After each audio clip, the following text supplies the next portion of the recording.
Nine coverage ન્યૂઝમાં આપનું સ્વાગત છે। હોળી પૂર્વે વડોદરા મહાનગરપાલિકાનું આરોગ્ય વિભાગ હરકતમાં આવ્યું।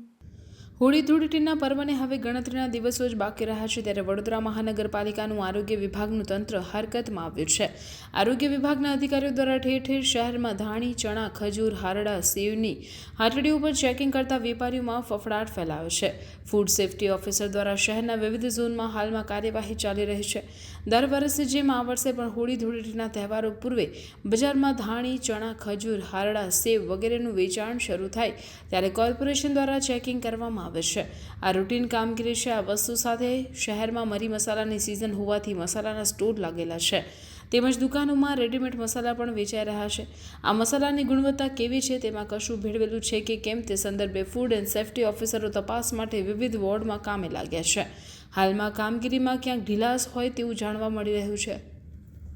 અહીંયા વેપારીઓને માત્ર નોટિસ અને સેમ્પલ લઈ વેચાણની કામગીરી તો ચાલી જ રહી છે। શહેરના દરેક વિસ્તારમાં હાટડીઓ પર ખુલ્લી ખજૂર અને કલરવાળી સેવો વેચાઈ રહી છે। માત્ર સેમ્પલ અને નોટિસ આપી સંતોષ માનવામાં આવી રહ્યો છે, ત્યારે સેમ્પલ બાદ 14 દિવસે રિપોર્ટ આવે તો પ્રજા આરોગી જાય, બધામાં શું મતલબ? ત્યારે તાત્કાલિક કામગીરી કરવામાં આવે તે મહત્વની બાબત છે। अन्य खबरों के लिए चैनल को सब्सक्राइब कीजिए।